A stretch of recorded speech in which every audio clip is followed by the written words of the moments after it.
Turmuşqa чыгыш үчүн эркектин негизи эмнесин караш керек? Эркек экенин караш керек. Turmuşqa чыгыш үчүн 3 нерсесин караңыз. Биринчиси, субханалла, адебин караңыз.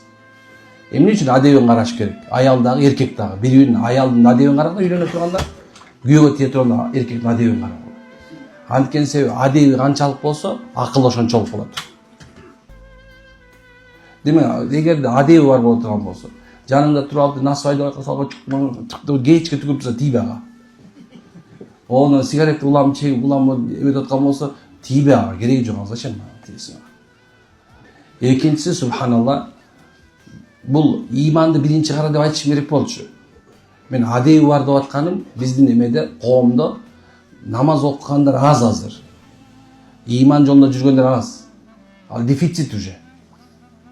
Ошон себептен эгер адеби бар боло турган болсо, эртең күндө иманы сөзсүз кайра келет.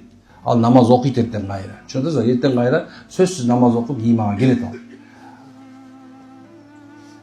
Экинчи карай турган нерсе, субханалла, адалдан иштеп атат бекен карагыла. Эмнеден экен? Адал. Арам нерсе менен колдонбойт бекен, наркотик сатпайт бекен, аргандай суган нашыларды сатпайт бекен, арак сатпайт бекен, субханалла. Курьерди арак саткан курьер эмес бекен, тамеки чогулуп мындай айтканда тараткан курьер эмес бекен, субханалла. Доңуздун эти кошулган тамактарды тараткан курьер эмес бекен, карап койгула. Демек, субханалла, эмне экен? Ошол карай турган адалдан табылат бекен карагыла. Үчүнчүсү, сөзсүз памперстен чыкканбы карап койгула. Ойланып калдыңар, Памперстен чыкканда тийгилечи.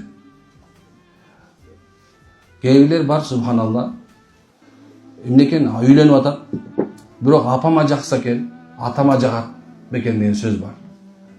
Аппараттагы туура, биз батасын алып тийишибиз керек. Бирок сен катын алдыңбы, айланайын? Демек, аял алгандан кийин, ал сенин аялың. Сени апаң же болбосо атаң алган жок. Ошол сен өзүң карашың керек, эркектер. Ошол сенен, субханалла, эртең күндө бир талак маселе, бирөөлөр чыгып, эжеси чыгып, кетир мындай катын кереги жок деп 4 бала ондан кетирсе, болбойт андай. Ошон памперстен чыкканын карап койгула деп, мен лично өзүм кошуп койдум муну.